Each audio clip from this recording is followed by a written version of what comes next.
오늘 이 말씀은 그렇게 호언장담했던 베드로가 부인했던 그 장면을 자세하게 가르쳐주고 있습니다. 심지어는 마태복음에서 이 기록한 내용을 마가도 언급을 했고 누가도 언급했고 요한복음까지 언급을 했습니다. 이 의미는 무슨 의미를 가르쳐주고 있느냐? 대부분 마태, 마가, 누가는 많이 언급을 하고 있지만은 요한복음까지 여기에서 함께하고 있다는 것은 여기에 굉장히 비중 있게 다루고 있다 이거죠. 신앙생활을 하다가 그 끝까지 한다는 것은 그렇게 중요하고 우리가 깨있지 않으면 안 된다. 신앙생활은 내 의지만 가지고도 안 된다. 의지를 갖되 성령의 역사하심과 깨있는 신앙 상태가 되지 않으면 그렇게 할 수 없다. 그러므로 자만하지 말고 자기의 의지를 내서 나는 한 번 한다만 한다 이렇게 생각하지 말고 반드시 겸손하게 주님이 하신 말씀을 외면치 말고 받아들여서 나도 내 마음대로 정말 나는 현재 같으면 절대 예수님 부인하지 않고 절대 끝까지 목숨을 내놓고라도 하나님 섬기겠지만은 그 당시 보니 베드로가 3번을 부인했는데 언격길에 부인했죠. 2번째는 맹세하고 부인했어요. 3번째는 저주까지 하면서 부인했던 것을 발견할 수 있잖아요. 호언장담했던 베드로마저도 그랬는데 다른 제자들은 함께 막 등달 다 도망갔죠. 이런 부분을 볼 때 그것이 우리에게 성경은 보여주는 거울이기 때문에 나도 기도하지 않고 깨있지 않으면 그렇게 될 수 없다. 이것을 보여주고 있다는 것을 잘 가르쳐주고 있습니다. 요한복음까지 가르쳐주고 있지 않습니까? 그러면 오늘 여기에서 우리가 예수를 부인한 베드로의 사건에서 우리에게 주는 교훈이 뭐냐? 이미 앞에서 방금 전에 다 말씀을 드렸어요. 이걸 조금 더 구체적으로 본다면 첫 번째, 기도하지 않으니 강하고 담대함이 없이 결국 예수를 부인했다. 이것을 우리에게 베드로가 예수님을 부인한 그 사건 속에서 가르쳐주는 첫 번째 교훈입니다. 이미 말씀드렸어요. 기도하지 않으니 강하고 담대함이 없어 결국 예수님을 부인했더라. 이걸 보여주고 있죠. 호언장담했죠. 다른 제자들은 다른 사람은 주를 버릴지라도 나는 버리지 않겠습니다. 주님이 죽을 때 같이 죽겠습니다. 옥에 갇힐 때도 같이 옥에 갇히겠습니다. 하면서 그렇게 장담을 했지만은 결국 여기서 부인하고 말았습니다. 두 번째, 기도하지 담대하지 못하여 멀찌감치 예수를 따라갔다고 가르쳐주고 있죠. 우리 26장 58절 말씀 보시기 바랍니다. 58절 같이 읽습니다. 26장 58절 베드로가 멀찍이 예수를 따라 대제사장 집들에까지 가서 그 결말을 보려고 안에 들어가 하인들과 함께 앉아 있더라. 여기까지는 자기 의지로 할 수 있었어요. 다른 제자들은 도망갔습니다. 근데 베드로하고 여기에 마태복음에서는 베드로만 갔다 오는데 요한복음은 요한까지 같이 갔어요. 여기에 멀찌감치 갔다 그랬어요. 여러분 우리 신앙이란 것은 가까이 더 가까이 가장 가깝게 예수님보다 앞서지 말고 예수님 바로 밑에서 바로 바짝 따라가야만 우리의 신앙생활을 제대로 할 수 있어요. 그런데 이 멀찌감치 먼 산 바라보듯이 보일락말락 하면서 자기의 신분을 감추면서 결말을 보려고 거기에 갔다. 이렇게 가르쳐주고 있죠. 신앙은 우리가 가까이 하는 것이 신앙이고 이것이 복이죠. 시편 73편 28절 보면 하나님을 가까이 함이 내게 복이라 이렇게 가르쳐주고 있죠. 근데 멀어진다?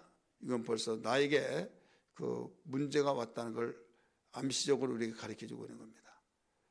예를 들어서 교회 갈 때 막 가까웠고 빨리 가야 된다고 하고 준비하면서 싱글벙글 했던 사람이 당신 교회 안 가냐고 시간 조금 남았어요 하면서 뜸해지면서 옛날처럼 그 자세를 아니란 것을 보는 사람이 보여진다 이거죠. 절대 늦지 않겠다고 했던 사람이 늦어지고 그래도 교회는 안 빠져요. 안 빠지지만 마음에서 벌써 멀어지고 있다는 것을 반증하고 있죠. 그러면서 갈 때도 말 수가 없더니 그 교제하고 그것이 끊어지고 그냥 손살같이 가버리고 이런 행위가 나타나죠. 그래서 주변 사람들은 무슨 문제 있냐 이런 말들을 하고 있지 않습니까? 그러면 저거에서 퉁명스럽게 뭐라고 그래요? 왜 그러냐고, 아니 빨리 가고 막 늦게 오고 그러니까 사람이 그럴 때도 있지 뭐 항상 어떻게 그럴 수 있냐고 막 하면서 그 옛날 같이 그런 태도가 아니다 이거죠. 왜 그래요? 기도하지 않으니 호언장담했던 그 신앙이 무너지면서 주님을 부인했다. 기도하지 않으니 예수님을 가장 가깝게 따라다녔던 제자가 멀찌감치 따라가더니 결국은 문제가 나타났다. 그런 것을 볼 수가 있죠. 우리 여기에서 우리 마태복음에서는 26장 그 단원이 좀 다르게 나왔죠. 한 단원 여기에서 멀찌감치 떨어져서 갔다. 이것을 누가복음에서는 어떻게 나왔냐? 바로 같은 단원으로 나오는데 한번 찾아볼까요? 누가복음 22장 54절. 누가복음 22장 54절. 같이 읽습니다.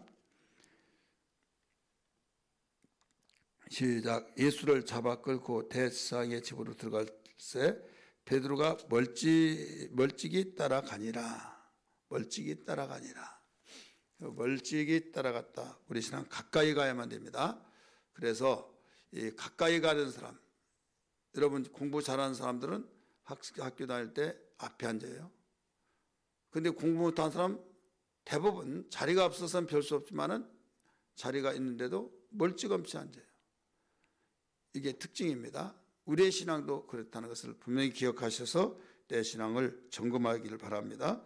세 번째, 기도하지 않으니 자리를 피한다고 해결되는 걸로 생각하고 있더라. 기도하지 않으니 자리를 피하면 괜찮을 줄 알고 있지만은 여기에서 괜찮은 것이 아니다. 자리 피한다고 해결된 거 아니다 이거죠. 예수를 멀찌감치 따라가다가 이제는 그 불을 피워서 그 불을 쬐고 있는 상태예요. 예수님은 이미 끌려서 대제사장 그 집 안으로 들어갔고 밖에서는 그 집 밖에서는 여기 불을 쬐고 있었습니다. 여기에 그러면 어떻게 표현을 하고 있느냐? 마태복음에서는 69절 보세요. 베드로가 바깥들에 앉았더니, 자 바깥들에 앉았어요. 그래서 뭐라고 그래요? 한 여종이 나와서 너도 갈릴리 사람 예수와 함께 있었다 하니까 베드로가 뭐라고 그래요? 모든 사람에서 부인하여 이르되 나는 네가 하는 말이 도무지 어떤 말인지 알지 못하겠다 부인했어요. 앞문까지 나갔어요. 다른 여종이 그를 보고 거기에 있는 사람에게 이 사람 나사렛 예수와 함께 있었는데 또 이렇게 말합니다.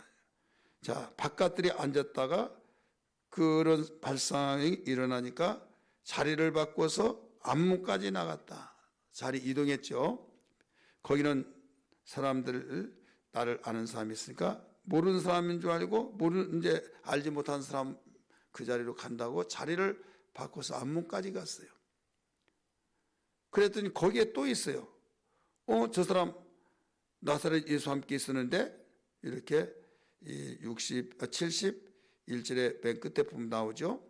72절 뭐라고 나와요? 맹세하고 또 부인하여 나는 그 사람을 알지 못한다. 맹세까지 했어요. 그래 그렇게 하면서 연달아 조금 후에 곁에 있었던 사람이 저 사람 그 도당이야. 내가 분명히 말하는데 진실을 강조하고 있잖아요. 그 사람 도당이야. 그러니까 여기서 저주하며 맹세까지 하면 또 부인해요. 자, 자리 피한다고 여러분 해결된 거 아니에요. 기도하지 않으면 자리 피하면 되는 것처럼 생각했던 베드로를 볼 수가 있죠. 오늘 공통점이 뭡니까? 기도하지 않으니 강하고 담담이 없어서 결국 부인했다. 기도하지 않으니 담대하지 못해서 멀찌감치 예수를 따라갔다. 세 번째는 기도하지 않으니 자리를 피하면 괜찮은 줄 알았지만은 그것도 안 되더라 이거예요. 오늘 우리는 기도하지 않으면 모든 문제들이 여기저기서 우죽순처럼 그 도사리고 있다는 걸 알아야만 됩니다.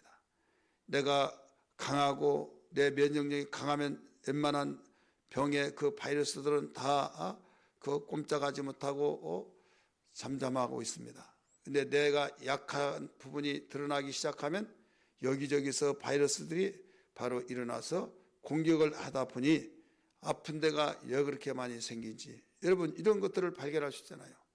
내 면역력이 강하면 여러분 있었던 병도 꼼짝하지 못하면서 웬만하면 다 해결돼 버린다 이거죠. 근데 약하면 여기에서 없었던 병이 여기저기서 다 드러나기 시작한다. 이때다고 공격해 되는 거죠. 그러면 강해지려면 어떻게 해야 되냐? 운동해야 된다 이 말이 있듯이 우리 영적으로 강해지려면 어떻게 하느냐? 말씀과 기도로 되어진 걸 믿기 바랍니다. 그래서 예수님이 말씀하셨죠. 나와 함께 깨어 있으라 말씀하셨어요. 그리고 베드로는 특별히 그 베드로에게 또 말씀하셔요. 다가가서 우리 성경 볼까요? 26장 38절 같이 읽습니다. 시작. 이에 말씀하시되 내 마음이 매우 고민하여 죽게 되었으니 너희는 여기 머물러 나와 함께 깨어 있으라 하시고 깨어 있으라고 그랬어요. 기도하라는 거죠. 40절 말씀 보세요. 제자들에게 오사 그 자는 것을 보시고 베드로에게 말씀하시되 너희가 나와 함께 한 시간도 이렇게 깨어 있을 수 없더냐? 41절 같이 읽습니다. 시험에 들지 않게 깨어 기도하라. 마음에는 원이로되 육신이 약하도다 하시고 또 깨어놓고 기도하고 또 자고 또 깨어놓으면 또 자고 이렇게 말하고 있죠. 시험에 들지 않게 해서 깨어 기도하라. 기도하지 않더니 아무리 따라가더라도 부인하더라 이거죠. 왜? 담대함이 없어져요. 기도하지 않더니 거기에서 그 멀찌감치 따라가게 되고 또 기도하지 않더니 결국은 자리를 피하면 괜찮은 줄 알지만은 결국 저주하고 맹세하면서까지 부인하고 말았다. 이렇게 가르쳐주고 있죠. 문제는 뭐예요? 우리의 영적 면역력을 강화시킨 것은 말씀과 기도입니다. 주님이 말씀하실 때 그 말씀을 한 귀로 듣고 흘려보내지 말고 마음에 담아서 기도하지 않으면 시험 든다고 그랬지. 기도하지 않으면 내가 아무리 강한 의지를 가졌다 할지라도 무너질 수밖에 없다 생각하여서 그 말씀을 부여잡고 기도하는 거죠. 여기에 제자들이 다 도망가는 것은 기도하지 않았기 때문에 베드로가 이렇게 혼장담하면서 다른 제자가 다 주를 부인한다 할지라도 저만은 그렇지 않겠습니다 하니까 예수님은 깨워놓고 베드로에게 직접 가셔서 그 개인적으로도 말씀을 가르쳐 줬어요. 그러면 그만큼 개인적으로 바짝 다가서서 말씀하셨다고 한다면 더 심각하게 받아들여서 그 기도로 무장하고 다른 제자들이 잠잔다 할지라도 자신만은 잠자지 아니할 텐데 똑같더라 이거죠. 결국은 사단이 일어난 거죠. 그 사단이 일어나서 저주하고 맹세하고 저주하면서까지 부인하고 말았던 그 결과를 발견할 수 있습니다. 오늘 이것이 우리에게 주신 말씀인데 우리도 똑같다. 나나 여러분이나 어떤 누구라도 우리 말씀과 기도를 무시하고 내 의지만 가지고 영적 생활은 되지 않는다. 반드시 주님이 하신 말씀을 부여잡고 기도하고 기도해서 주님과 가까워지고 기도하면 담대함의 역사가 나타납니다. 환경을 탓하지 않고 어떤 여건을 탓하지 않고 궁핍을 탓하지 않냐고 불편할 뿐이지 주님이 나와 함께 계시오니 참 감사합니다 하면서 긍정적인 생각 하나님의 약속의 말씀을 부여잡고 믿음을 갖기 때문에 반드시 거기에 강하고 담대해진다 이거죠. 주님이 하신 말씀이 성령을 통해서 생각나게 합니다. 내가 너에게 평안을 주노니 세상에서 강하고 담대하라. 너희가 환난을 당하나 강하고 담대하라. 내가 세상을 이겼다 하신 말씀들이 생각나서 주님이 나와 함께 하시니 주님이 그 모든 걸 이겨놓은 것을 나는 함께 가기만 하면 됩니다 하면서 여러모로 어떤 화살들이 주위 사방팔방에서 이겨 쌓이듯이 날아온다 할지라도 그걸 다 말씀으로 기도로 담대함으로 막아낸다 이거죠. 그 다음에 기도하면 멀찍없이 갔던 발걸음이 가벼워지면서 바짝 다가서서 주님 그 바짝 같이 가기 위해서 다가서고, 또 자리를 피한다고 된 것이 아니라 내 마음속에 문제지 생각하면서 오히려 자리와 관계없이 오직 우리는 어떤 장소에서도 주님과 함께하는 그 삶의 그 동력을 가지고 살아간다 이거죠. 오늘 또 우리가 기도할 때 오늘 낮에 오전부터 오후까지 시간마다 무엇보다도 주님 예배할 때 영과 진리로 예배하게 하시고, 기도하고 애통히 여기며 성령을 의지하며 말씀과 기도의 사람이 되어서 예배 성공시키게 하시고, 한 주간도 살아갈 때 믿음으로 살아가게 도와주옵소서. 마무리하는 그 한 주간 사순절 세일의 특별 기도회와 또 우리는 또 이 구원대회를 통해서 작정 40일은 이제 계속 우리가 초청회까지 우리 끝나지만은 우리는 마무리하는 단계다 생각하시고 우리 말씀과 기도로 무장하는 시간들이 되어지기를 바랍니다. 기도하겠습니다.